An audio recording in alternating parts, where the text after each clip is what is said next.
Hello students, पिछले topic में हमने पढ़ा addition of matrices, subtraction of matrices and multiplication of matrices. उम्मीद करता हूं आप लोगों ने उनके एग्जांपल्स लेकर, अनसॉल्व क्वेश्चन लेकर आपने प्रैक्टिस करी होगी और आपको समझ में भी आया होगा।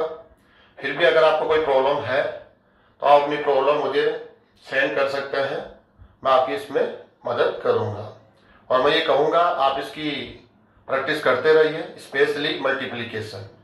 अगर आपको ये कैलकुलेशंस मैट्रिक्स में आ जाती है तो आपके लिए इस लेसन को समझना काफी आसान होगा। आज का हमारा टॉपिक है, सिंपल टॉपिक है, आव्यूह योगफल के गुणधर्म, properties of addition of matrices. पहले भी हमने प्रॉपर्टीज पढ़ी है, आज हम एडिशन के लिए प्रॉपर्टी पढ़ रहे हैं, वो भी मैट्रिसेस के लिए। मैट्रिसेस के लिए हमने जो एडिशन पढ़ा, अब हमें देखना है ऐसी कौन सी कंडीशन है जिनको मैट्रिसेस यहां पर फुलफिल करता है। वो रूल्स को हमें यहां पर देखना है, समझना है और आने वाले समय में हम उसे यूज करना चाहेंगे। तो यहां पर फर्स्ट प्रॉपर्टी है क्राउन विनिमय नियम, कम्यूटेटिव लॉ। ये लॉ आप लोगों ने पहले भी पढ़ा है, स्पेशली नंबर्स के लिए आपने पढ़ा होगा। करंट में हम लोग इसको पढ़ेंगे मैट्रिसेस के लिए। इसके लिए आपको कोई भी दो मैट्रिक्स लेने होंगे। फर्स्ट हमने मैट्रिक्स लिया है ए, सेकेंड मैट्रिक्स हमने लिया है बी। यहां इस रूल के लिए जरूरी क्या है कि दोनों मैट्रिसेस का ऑर्डर इक्वल होना चाहिए। इसका कारण मैं बता देता हूं। ऑर्डर इक्वल क्यों होना चाहिए, नहीं होगा तो क्या समस्या होगी। तो रीजन है, दो मैट्रिक्स का ऑर्डर इक्वल होगा तब ही आप उन दोनों मैट्रिक्स का सम ले पाएंगे। A plus B and B plus A तभी डिफाइन होगा जब दोनों ऑर्डर सेम होंगे। तो इसके लिए जरूरी है कि यहां पर इस रूल को हम उन्हीं मैट्रिक्स के लिए देखेंगे जिनका ऑर्डर सेम हो। आप दोनों का ऑर्डर सेम है तो हम आप दोनों के लिए एक प्रॉपर्टी देखते हैं, एक रूल को यहां पर समझते हैं। और रूल क्या है, ए प्लस बी, फर्स्ट हमने ए को रखा, सेकंड बी को रखा, दोनों का सम ले लिया। फिर हमने क्या किया, इनको चेंज कर दिया। इंटरचेंज करने के बाद हुआ बी प्लस ए, इसको भी हमने कैलकुलेट कर लिया, ये सम भी ले लिया। हम क्या देखते हैं, यहां से जो मैट्रिक्स हमें मिलता है और यहां से जो मैट्रिक्स मिलता है वो इक्वल मैट्रिक्स है, इक्वल मैट्रिसेस है। और इक्वल मैट्रिसेस आप लोग पहले से ही जानते हैं, इक्वल मैट्रिसेस उन मैट्रिसेस को कहा जाता है जो first and second to conditions को फुलफिल करे। फर्स्ट कंडीशन क्या है, दोनों मैट्रिसेस का ऑर्डर सेम होना चाहिए। सेकंड कंडीशन, दोनों मैट्रिसेस में कोरोस्पोंडिंग एलिमेंट, संगत अवयव सेम होने चाहिए। तो हम क्या देखेंगे, एलएचएस एंड आरएचएस से जो मैट्रिसेस हमें मिलेंगे वो 100% इक्वल मैट्रिसेस होंगे। इस वजह से हम क्या कह सकते हैं, so we can say that addition of matrices satisfy the commutative law। मतलब आव्यूह योगफल कम्यूटेटिव लॉ को फुलफिल करता है, उसको सेटिस्फाई करता है। A plus B is equal to B plus A हमेशा होगा, ये सत्य है।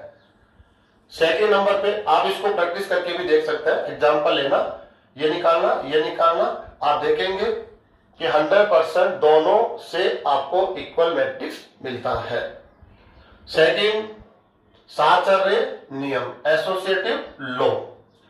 इस लॉ को समझने के लिए आपके पास 3 मैट्रिसेस का होना आवश्यक है, वो भी स्पेशल 3 मैट्रिसेस। क्या स्पेशल होना चाहिए, हमने 3 मैट्रिसेस लिए ए बी सी, इनमें स्पेशल क्या होना चाहिए कि आप तीनों का ऑर्डर इक्वल होना चाहिए। ऑर्डर इक्वल होगा तभी एडिशन डिफाइन होगा, अदरवाइज नहीं होगा। तो ऑर्डर इक्वल होना चाहिए। उसके बाद हम कैलकुलेशन करते हैं। क्या कैलकुलेशन कर रहे हैं, यहां से आप समझने की कोशिश करो। आपको उसने जो क्वेश्चन दिया है वो ये दिया है, a प्लस बी प्लस सी, आपको इन तीनों का सम लेना है। अब आपको ये गणना करनी है। आप सोचिए कि कैलकुलेशन कैसे होगी। तीनों का सम लेना, हम तो एक समय में दो मैट्रिसेस का सम ले सकते हैं, रूल तो यही कहता है। एक साथ तो हम तीन तीन एलिमेंट्स के साथ, थ्री मैट्रिसेस के साथ कोई भी कैलकुलेशन अप्लाई नहीं करते। हाँ कर लेते होंगे, अकॉर्डिंग रूल्स नहीं करते हम लोग। तो क्या करें हम, इन तीनों का सम लेने के लिए हम लोग फर्स्ट टाइम क्या कर सकते हैं कि हम a प्लस बी आपका सम ले लेते हैं। यहां से जो रिजल्ट मैट्रिक्स मिलेगा उसका सम किसके साथ ले लेंगे, c के साथ। फर्स्ट मेथड हो गया।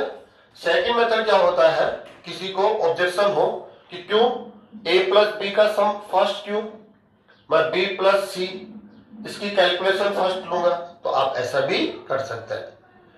b प्लस सी से जो रिजल्ट मैट्रिक्स आएगा उसका एडिशन किसके साथ लिया जाएगा, a के साथ। लास्ट थर्ड और है जिसको हम लिखते नहीं है लेकिन होता है। क्या होता है उसके अंदर, a एंड c इन दोनों का सम लेकर आप फाइनल b के साथ ऐड करके भी ये रिजल्ट ला सकते हैं। लेकिन इसको हम लिखने में नहीं आता है, ये लिखने में हम इन दो को ही ले सकते हैं। हम क्या देखते हैं, यहां से इसकी कैलकुलेशन करी जाए या यहां से इसकी कैलकुलेशन की जाए, दोनों से हमें इक्वल मैट्रिक्स मिलता है, इक्वल मैट्रिसेस होते हैं। इसलिए हम क्या कह सकते हैं, so we can say that addition of matrices satisfy the associative law. Matrix का एडिशन इस लॉ को फुलफिल करता है, सेटिस्फाई करता है, इसके लिए सत्यापित है, सत्य है। और इस लॉ का मतलब आप यहां से देख लीजिए, लेकिन ये लॉ तभी फुलफिल होगा जब इन तीनों का ऑर्डर सेम हो। और ये केवल तीन मैट्रिसेस के लिए नहीं है, ये सभी उन तीन मैट्रिसेस के लिए है जो सेम ऑर्डर रखते हो। आप इसकी भी प्रैक्टिस आप कीजिए एग्जाम्पल लेकर। थर्ड नंबर पर हम आ जाते हैं, योग तत्समक आव्यूह। आव्यूह तो आप जानते हैं ये क्या है, अरेंजमेंट है, रेक्टेंगुलर अरेंजमेंट। ठीक है, एक व्यवस्था को हम लोग जो आयताकार हो उस व्यवस्था को हम लोग आव्यूह कहते हैं। लेकिन कौन सा आव्यूह है जिसको हम योग तत्समक आव्यूह कहेंगे, तो डेफिनेट इसमें कहीं ना कहीं योग और तत्समक इसका रोल है। ये क्यों यूज किया गया इसका कारण हमें समझना है। योग तत्समक, योग का अर्थ है हमें योग करना है, और तत्समक शब्द आप लोगों ने पहले भी पढ़ा है जैसे तत्समक अवयव। अगर मैं तत्समक अवयव की बात करूं तो आपको याद दिलाता हूं, A star E is equal to A and A star A is equal to A। अगर इस A के लिए जो कहीं से भी हम ले सकते हैं, S से ले लेते हैं, आप इस S का प्रत्येक अवयव है आपके लिए E, वो भी इसी सेट के अंदर एक विशेष अवयव हो जो किस प्रकार परिभाषित हो, A एंड E के साथ ये कैलकुलेशन करेंगे तब भी A आएगा, E एंड A के साथ ये कैलकुलेशन करेंगे तब भी A आएगा। तब हम इस E को इस समुच्चय S में इस ऑपरेटर स्टार के लिए तत्समक अवयव कहते हैं। तो ऐसे ही कुछ डेफिनेशन यहां पर हम लोग देखेंगे। हमने यहां पर एक मैट्रिक्स लिया A जो इस प्रकार है, और ये मैट्रिक्स है O। O का अर्थ है जीरो मैट्रिक्स, ऐसा मैट्रिक्स जिसके सभी अवयव जीरो हो, शून्य के रूप में हो। दोनों मैट्रिक्स हमने लिए हैं और क्या देख रहे हैं, ऐसे दो मैट्रिक्स लिए हैं जिनका ऑर्डर समान हो। ऑर्डर समान लेना पड़ेगा क्योंकि हम यहाँ पर एडिशन ले रहे हैं, एडिशन के लिए ऑर्डर सेम होना चाहिए, तो ऑर्डर इक्वल हो। अब हम क्या देखते हैं A एंड O के लिए, A प्लस O हम देखते हैं A मिलता है, O प्लस A से भी हमें क्या मिलता है, A होता है। तो हम क्या देखते हैं कि अरे A मैट्रिक्स का सम हमने लिया है जीरो मैट्रिक्स के साथ, तो मैट्रिक्स ए ही प्राप्त हो जाता है। और फिर क्या देखते हैं हम, ओ का ऑर्डर चेंज करके, इनको रिवर्स करके इंटरचेंज कर दिया हमने, ओ का सम हम ए के साथ लेते हैं तब भी हम ए प्राप्त होता है। तो ये जो ओ एक विशेष परिभाषा रखता है वो सिंगल ए के लिए रखता है, वो रखता है ए जैसे जितने भी मैट्रिसेज हो जो ए के समान ऑर्डर रखते हैं उन सभी के लिए ओ जीरो मैट्रिक्स की डेफिनेशन यही रहती है। इसलिए ओ को हम यहां पर एक स्पेशल मैट्रिक्स के रूप में ले लेते हैं और इसको हम एक विशेष नाम देकर परिभाषित करते हैं। और वो नाम हमने क्या दिया, एडिटिव आइडेंटिटी मैट्रिक्स। आप मैट्रिक्स तो है, आप मैट्रिक्स है, आपका एवरी एलिमेंट जीरो है, ये भी हम जानते हैं, लेकिन आप विशेष प्रकार से परिभाषित है। आपका जो व्यवहार है वो अनेकों अनेकों मैट्रिक्स के लिए हम देखते हैं इस प्रकार से होता है।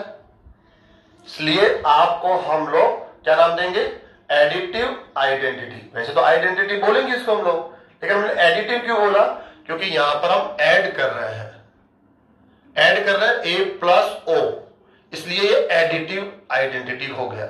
अगर हम यहां मल्टीप्लाई करेंगे जिस समय, तो उसको हम लोग मल्टीप्लीकेटिव आइडेंटिटी बोलेंगे। लेकिन प्रेजेंट में हम ऐड कर रहे हैं तो एडिटिव आइडेंटिटी मैट्रिक्स है और ये फिक्स होता है, ये कभी चेंज नहीं होता है। यहां पर उसको हम लोग किससे रिप्रेजेंट करेंगे, और से, जिसको हम जीरो मैट्रिक्स बोलते हैं, जिसका एवरी एलिमेंट्स जीरो होता है। ये किसी भी ऑर्डर का हो सकता है, शर्त यह है ए का जो ऑर्डर होगा वही ऑर्डर आपको ओ का लेना होता है। ठीक है, ये जरूरी नहीं है कि आपका ऑर्डर स्क्वायर ही हो, नहीं, आप m इंटू एन है तो ओ भी m इंटू m होना चाहिए, तभी इन दोनों का एडिशन पॉसिबल होगा। तो आप इसको लर्न कर लेंगे। एडिटिव आइडेंटिटी मैट्रिक्स के रूप में हम सदैव जीरो मैट्रिक्स को लेते हैं, जीरो मैट्रिक्स होता है। नंबर 4, योग प्रतिलोम आव्यूह। योग प्रतिलोम आव्यूह additive inverse matrix. Additive inverse matrix क्या होता है, बहुत सिंपल है।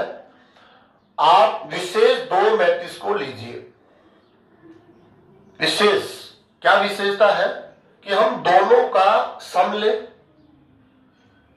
और रिजल्ट में हमें एडिटिव आइडेंटिटी मैट्रिक्स मिले, ओ मिलता है, ओ मिलता हो, तब हम क्या बोलेंगे, यहां से देख लीजिए आप, ए आप एक मैट्रिक्स है m इंटू एन ऑर्डर में, और आपका हमने एक नेगेटिव मैट्रिक्स लिया है। नेगेटिव मैट्रिक्स के लिए हम इसको माइनस से मल्टीप्लाई करेंगे, यहां भी करेंगे, यहां भी करेंगे, यहां माइनस आएगा तो ये एलिमेंट्स के साथ मल्टीप्लाई हो जाएगा, तो हमने मल्टीप्लाई कर दिया यहां पर। तो ए का नेगेटिव मैट्रिक्स होता है माइनस से, इसका जो एलिमेंट होगा वो रहेगा माइनस ए आई जे, क्योंकि ए का एलिमेंट ए आई जे है, तो नेगेटिव माइनस से मल्टीप्लाई होकर माइनस ए आई जे। तो ए के लिए नेगेटिव माइनस ए इस प्रकार से परिभाषित है, देखो ध्यान से देखेंगे आप, ए प्लस माइनस ए, हम दोनों का सम ले लेते हैं, हम देखते हैं अरे ये कौन है, ये जीरो नहीं है, जीरो मैट्रिक्स ओ है, जीरो मैट्रिक्स। इसको कभी भी एलिमेंट नहीं समझेंगे आप एक मैट्रिक्स है इसका हर एक एलिमेंट जीरो होता है। फिर हमने इनको इंटरचेंज किया, माइनस ए को पहले ले लिया, प्लस ए ले लिया हमने, तो हम क्या देखते हैं, तब भी हमें जीरो मैट्रिक्स मिलता है। तो जीरो मैट्रिक्स को आप पहचानिए। जीरो मैट्रिक्स आपको जनरल मैट्रिक्स तो है नहीं, आपको अभी अभी हमने डिफाइन किया है एक स्पेशल नाम से, और वो नाम क्या था, एडिटिव आइडेंटिटी मैट्रिक्स। तो कैलकुलेशन से आपका आना एक रिलेशन बनाता है ए एंड माइनस ए के बीच, क्योंकि आप स्पेशल है और स्पेशल है, आप आए हैं, तो इन दोनों के बीच कोई एक रिलेशन होगा, और उस रिलेशन को हम क्या बोल देंगे, एडिटिव इनवर्स। एडिटिव इनवर्स कौन सा, यदि ए आप लेते हैं तो इसका एडिटिव इनवर्स हो जाएगा माइनस ए, और यदि आप माइनस ए से स्टार्ट करते हैं तो माइनस ए का एडिटिव इनवर्स कौन होगा, प्लस ए। तो हमें ए यहां मिल रहा था, तो हम कहते हैं minus A is the additive inverse of matrix A. आप इस ए का एडिटिव इनवर्स है। क्यों? क्योंकि आप दोनों का सम लेने पर हमें जीरो मैट्रिक्स मिलता है, और जीरो मैट्रिक्स को हमने क्या बोला है? Identity matrix. और आइडेंटिटी मैट्रिक्स में भी कौन सा? Additive identity matrix. Okay students, next topic हम लोग अब पढ़ेंगे मल्टीप्लिकेशन के लिए जो प्रॉपर्टी होती है वो हम लोग यहां पर देखेंगे। हाँ, एक बात हम लोग यहां पर और देख लेते हैं। मल्टीप्लिकेशन से पहले हम लोग देखना ये चाहेंगे कि जो प्रॉपर्टी हमने एडिशन के लिए यहां पर ली है, अगर हम सब्ट्रैक्शन के लिए देखते हैं तो यहां पर एक भी प्रॉपर्टी सब्ट्रैक्शन के लिए सेटिस्फाई नहीं है। एक भी प्रॉपर्टी सेटिस्फाई नहीं होगी। जैसे अगर हम कम्यूटेटिव लॉ इसको देखें, a minus b and b minus a, हमने इंटरचेंज करके फिर सब्ट्रैक्शन लिया, और यहाँ a माइनस बी, यहां लिया हमने b माइनस a। जब दोनों को हम मैच करते हैं तो क्या कहते हैं? Is not equal. आप इक्वल मैट्रिसेस नहीं है, और जब इक्वल मैट्रिसेस नहीं है तो कम्यूटेटिव लॉ फुलफिल नहीं होगा। तो यहां पर सब्ट्रैक्शन में कम्यूटेटिव लॉ सेटिस्फाई नहीं होता है, और न ही एसोसिएटिव लॉ ये भी सेटिस्फाई नहीं होगा। और जो आपका ये आइडेंटिटी मैट्रिक्स होता है सब्ट्रैक्शन के लिए, ये भी डिफाइन नहीं होगा। कई बार हम समझते हैं कि जीरो मैट्रिक्स होता है, लेकिन वो भी नहीं होगा। इसको यूं समझ सकते हैं, a माइनस ओ से a आ जाता है, लेकिन आप इंटरचेंज करो, जीरो माइनस ए करो, तब आप कहेंगे a नहीं आता, तब क्या आता है वो? माइनस ए। तो इंटरचेंज करने पर भी सेम रिजल्ट आना चाहिए, तब जाकर हम इसको आइडेंटिटी मैट्रिक्स के नाम से जानते हैं, वो भी सब्ट्रैक्शन के लिए। लेकिन यहाँ पर यहां से तो ए आ गया, लेकिन इंटरचेंज करते क्या गया? ये माइनस से, जबकि आना क्या चाहिए? दोनों साइड से ए आना चाहिए था। तो आइडेंटिटी मैट्रिक्स भी यहां पर सेटिस्फाई नहीं है, और यहां पर अवेलेबल नहीं है। नेक्स्ट फोर्थ, सब्ट्रैक्शन के लिए इनवर्स मैट्रिक्स, जब आइडेंटिटी मैट्रिक्स एग्जिस्ट नहीं करता है तो इनवर्स मैट्रिक्स भी एग्जिस्ट नहीं करेगा। अब नेक्स्ट हम लोग प्रॉपर्टी लेंगे मल्टीप्लिकेशन के लिए, तो सेम यही प्रॉपर्टी हम, हमारा नेक्स्ट टॉपिक आ गया है आव्यूह गुणनफल के गुणधर्म, properties of multiplication of matrices. थोड़ा फास्ट लेंगे हम लोग इसको।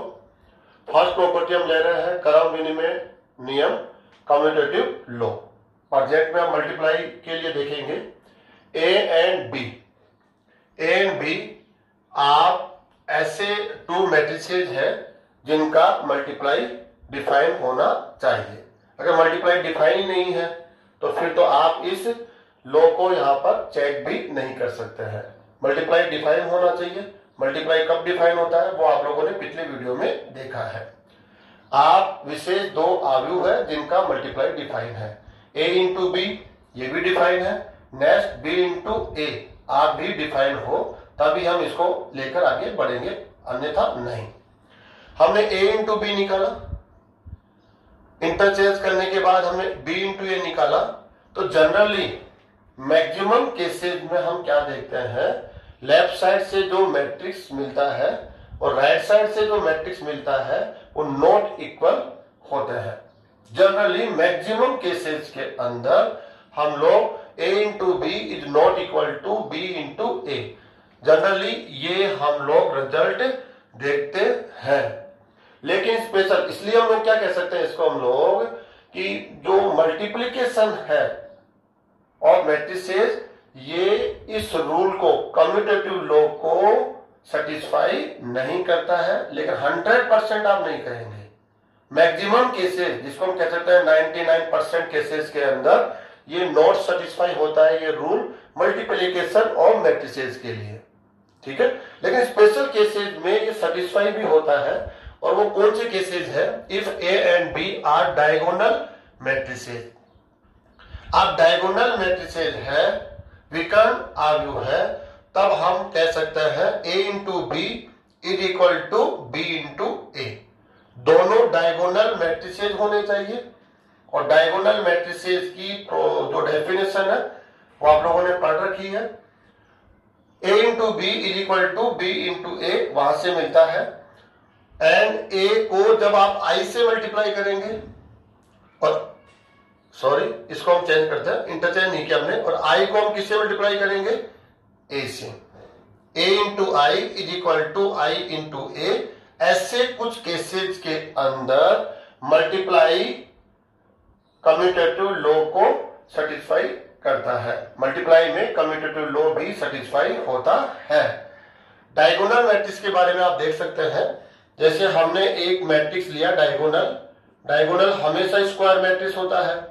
इसके लिए क्या होता है, जो लीडिंग डायगोनल है उसके एलिमेंट्स आप कुछ भी ले सकते हैं, लेकिन इसके अलावा जो एलिमेंट है वो जीरो लेंगे। नेक्स्ट सेकेंड मैट्रिक्स ये भी इसी ऑर्डर में लेना पड़ेगा, तभी मल्टीप्लाई डिफाइन होगा। यहां पर एलिमेंट कुछ भी ले लीजिए, लेकिन ये एलिमेंट क्या लेने पड़ेंगे? जीरो। ये एलिमेंट जीरो नहीं लेना है, इसके अलावा सभी एलिमेंट क्या लेना है? जीरो। उसे हम डायगोनल मैट्रिक्स कहते हैं। आप A इंटू बी निकालेंगे यहां से और B इंटू ए निकालेंगे तो हम देखेंगे ये इक्वल होता है। इसलिए इस केसेस के अंदर डायगोनल मैट्रिसेस के लिए कम्यूटेटिव लॉ मल्टीप्लाई के लिए सेटिस्फाई होता है। और I के लिए आपने देख लिया है, I आइडेंटिटी मैट्रिक्स है। A एंड I का ऑर्डर क्या होना चाहिए? सेम। I स्क्वायर मैट्रिक्स होता है, अगर 2 इंटू 2 है तो A का ऑर्डर भी 2 इंटू 2 लेंगे तो मल्टीप्लाई डिफाइन होगा। तो A इंटू आई से आप देखेंगे तो A मिलेगा, और I इंटू ए से भी आप देखेंगे तो क्या मिलेगा आपको? A। आप इसको चेक कर सकते हैं एग्जांपल लेकर। सेकंड प्रॉपर्टी आ जाती है एसोसिएटिव लॉ। ये 3 मैट्रिसेस के लिए होता है, तो हमने 3 matrices A, B and C ऐसी 3 मैट्रिसेस ली है जो मल्टीप्लाई के लिए परिभाषित हो, उनका मल्टीप्लाई डिफाइन होना चाहिए। तो 3 मैट्रिसेस को हमने एक ऑर्डर में लिख दिया ABC, यहां भी क्या लिख दिया? ABC। अभी जस्ट हमने पहले पढ़ा था, एक साथ हम 3 का मल्टीप्लाई नहीं ले सकते हैं, हमें पहले ये चूज करना पड़ेगा कि कौन से 2 का मल्टीप्लाई ले।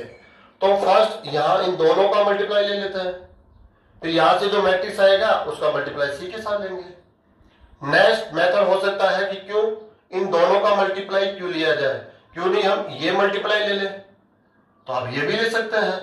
यहां से जो मैट्रिक्स आएगा उसका मल्टीप्लाई किससे लेंगे? हम A के साथ। तो हम क्या देखते हैं? ये इक्वल होता है, ऑलवेज इक्वल होता है, इसलिए हम कह सकते हैं so we can say that multiplication of matrices satisfy the associative law. ये लॉ मल्टीप्लाई के लिए फुलफिल होता है, लेकिन कम्यूटेटिव लॉ जनरली फुलफिल नहीं होता, स्पेशल केसेस में सेटिस्फाई होता भी है लेकिन जनरली नहीं होता। नेक्स्ट में हम आ जाते हैं गुणन तस्मत आव्यूह। पहले मैं पढ़ा था योग तस्मत, अब योग की जगह हमने गुणन ले लिया है। मल्टीप्लिकेटिव आइडेंटिटी मैट्रिक्स हम क्या देखते हैं? एक स्क्वायर मैट्रिक्स होना चाहिए, ये वाला A स्क्वायर मैट्रिक्स के लिए डिफाइन होगा, अदर किसी मैट्रिक्स के लिए डिफाइन नहीं होता है।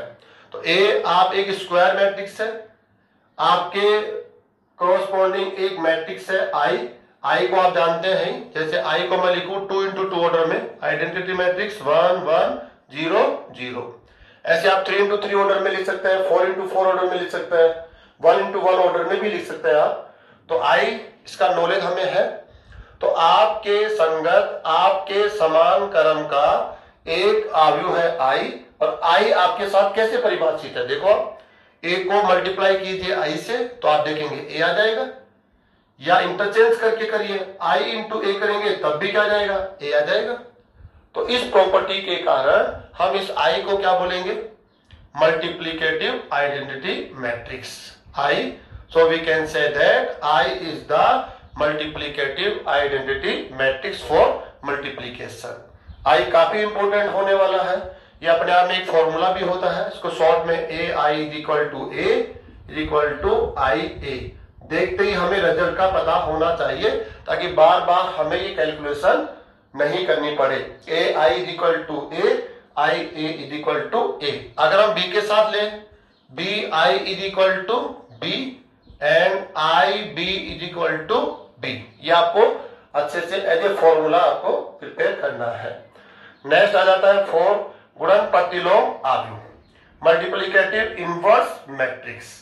बहुत सिंपल है, सिंपल अभी हम लोग नहीं पढ़ेंगे इसको, आने वाले समय में, आने वाले नेक्स्ट लेसन में इसकी कैलकुलेशन की जाएगी, लेकिन थोड़ा सा आप इसके बारे में देख लो। इनवर्स क्या होता है? एक मैट्रिक्स है ए, आपका ऑर्डर क्या होना चाहिए? स्क्वायर, और आपके रेस्पेक्ट एक मैट्रिक्स होता है ए इनवर्स। इसके इनवर्स को हम ए इनवर्स से लिखते हैं। इसको कैसे कैलकुलेट किया जाएगा वो हम आने वाले लेसन में देखेंगे, लेकिन इसकी डेफिनेशन देख लो आप। ए इनवर्स आप ए के रेस्पेक्ट इस प्रकार से डिफाइन हो, इस प्रकार A into A inverse is equal to I. A inverse into A से भी क्या मिले? आई। आई पहले भी हमने पढ़ा था, आई आप मल्टीप्लिकेटिव आइडेंटिटी मैट्रिक्स है। आप आ रहे हैं, इसका मतलब आप दोनों में स्पेशल रिलेशन जनरेट होगा। आप कोई जनरल मैट्रिक्स नहीं है, आप आइडेंटिटी मैट्रिक्स है, और वो भी मल्टीप्लाई के लिए, मल्टीप्लिकेटिव आइडेंटिटी। तो आपका आना मतलब इनमें एक रिलेशन है, वो रिलेशन को क्या बोलेंगे हम लोग? Inverse matrices.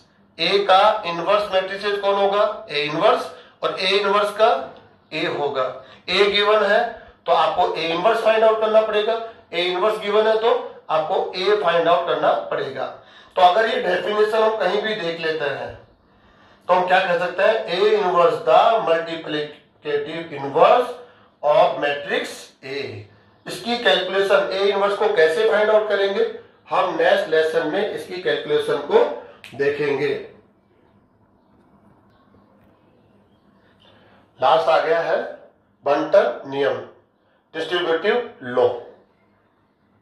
इसके लिए हम 3 मैट्रिसेस लेंगे, ऐसे 3 मैट्रिसेस लेंगे कि जिनके लिए कैलकुलेशन डिफाइन होनी चाहिए। उनका ऑर्डर आपको इस प्रकार से लेना होगा कि इन दोनों का एडिशन डिफाइन हो, और जो रिजल्ट मैट्रिक्स आता है उसका एक के साथ मल्टीप्लाई भी डिफाइन हो। नेक्स्ट ये भी डिफाइन हो और ये भी डिफाइन हो। इसके लिए जरूरी है कि हम लोग ज्यादा उसमें कंफ्यूजन में न जाकर सिंपल सा बोल देते हैं, आप सेम ऑर्डर के स्क्वायर मैट्रिक्स होने चाहिए। ए बी एंड सी आप सेम ऑर्डर के स्क्वायर मैट्रिक्स होंगे तो आपके लिए एडिशन भी डिफाइन होगा, आपके लिए मल्टीप्लीकेशन भी डिफाइन होगा।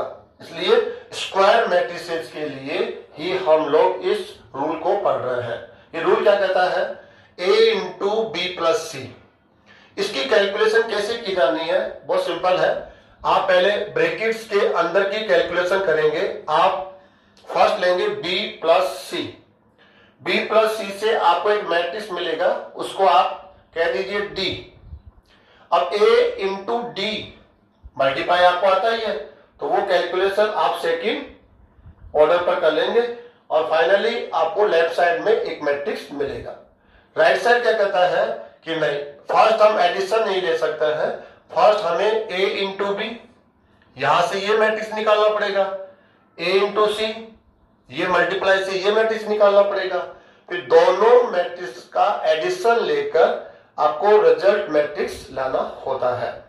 क्या देखते हैं कि लेफ्ट साइड की कैलकुलेशन डिफरेंट है, राइट साइड की कैलकुलेशन डिफरेंट है, लेकिन रिजल्ट जो मैट्रिक्स है लेफ्ट से एंड राइट से वो इक्वल होता है। सी को हम बोलते हैं डिस्ट्रीब्यूटिव लॉ। इसके लिए इसमें एडिशन भी आएगा, इसमें मल्टीप्लिकेशन भी आएगा, इसमें सब्ट्रैक्शन भी आएगा, सभी को लेकर एक कंबाइंड लॉ बना हुआ है, वो ये लॉ है। सेकंड हम ले सकते हैं, यहां से देखिए आप, ये जो मैट्रिक्स सी है आउटर, वो हमने इस साइड में रखा है, पहले इस साइड में था। अब इसको देखो मल्टीप्लाई करेंगे आप, क्या करेंगे आप? A into C plus B into C, ऐसे लिखते हैं। इसकी कैलकुलेशन होगी ए प्लस बी, उसके बाद में सी से मल्टीप्लाई होगा। इसमें ए इंटू सी, बी इंटू सी, उसके बाद दोनों का एडिशन होगा। ये आपको पहले से ही पता है। नेक्स्ट इसके लिए माइनस अगर आ जाता है प्लस की जगह तो भी सेम रूल है, ए इंटू बी माइनस सी है, इसको आप यहां से दोनों का डिफरेंस लेके मल्टीप्लाई कीजिए, या इसको ऐसे लिख सकते हैं हम, ए इंटू बी माइनस ए इंटू सी, ऐसे लिख सकते हैं। पहले मल्टीप्लाई होगा, फिर दोनों का सब्ट्रैक्शन लेकर रिजल्ट मैट्रिक्स निकालेंगे। तो लेफ्ट टू राइट में आपको लिखना आ गया, राइट टू लेफ्ट भी आपको लिखना आना चाहिए। कई बार क्या होता है, ये क्वेश्चन होता है, हम लोगों को लगता है कि ये थोड़ा टफ पड़ रहा है, तो क्यों नहीं हम इसको इस रूप में लिख लें और ये थोड़ा इजी हो जाएगा। क्यों इजी हो जाएगा, यहाँ पर डबल मल्टीप्लीकेशन है, फर्स्ट सेकंड और सिंगल एडिशन है। लेकिन ये क्या कहता है कि मैं भी वही आंसर देता हूं, सेम आंसर, तो क्यों नहीं इसको हम ऐसा पहले कन्वर्ट करें और फिर यहां से रिजल्ट मैट्रिक्स लेकर आए। यहां क्या फायदा होगा, यहां सिंगल मल्टीप्लीकेशन है, सिंगल या डबल है, 1 2, सिंगल मल्टीप्लीकेशन सिंगल प्लस है ना।